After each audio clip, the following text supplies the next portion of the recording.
Hello and welcome to this video on how to easily compute composite reliability online. My name is Geiser, I'm an instructor with QuantFish. In this video I will show you how you can use a website to easily calculate McDonald's Omega composite reliability across a set of variables. So let's get started. Let me show you what website I found online that does this job for you.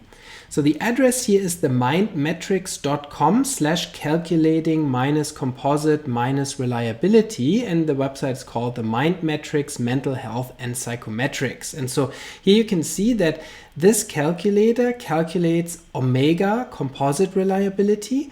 And the first thing that we have to give as input is the number of items of our scale. In my case, I want to compute composite reliability across 4 variables.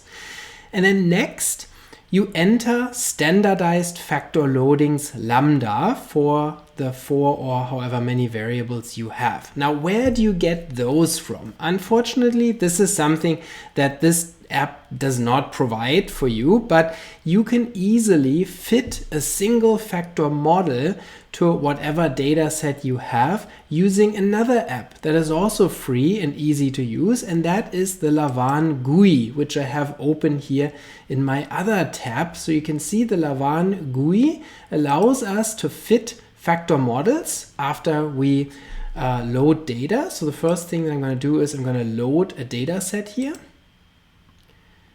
So in this case, I'm going to use a SPSS data set that I can open here, then I can close my data window, and next I'm going to fit a single factor model by dragging down this factor icon here and then selecting the 4 variables that I want to use, in this case 4 subscales of a math test.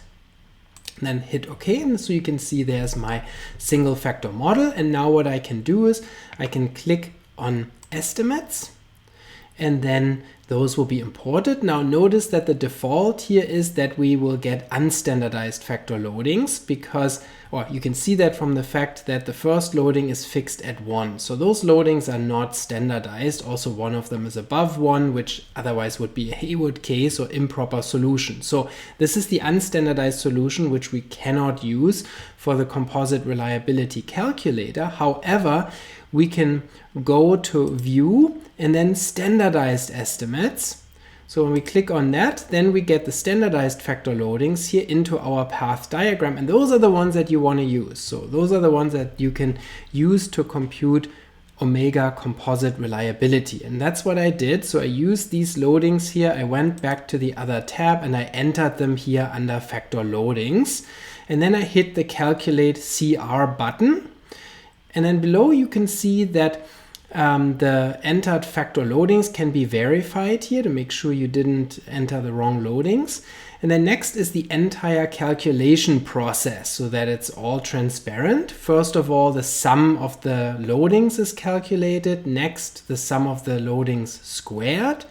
Subsequently, we get the standardized error variances, epsilon, which are 1 minus the loading squared for a given variable. And then also the sum of the standardized error variances is computed. And lastly, the composite reliability, which is the true score variance or the sum of the loadings squared,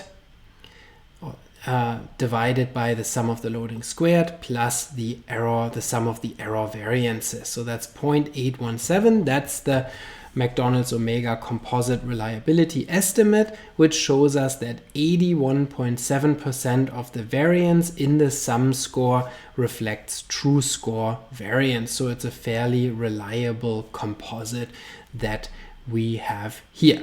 I hope you found this video useful to learn how to calculate composite reliability easily online without having to buy or install any kind of software. My name is Geiser, and I'll see you next time.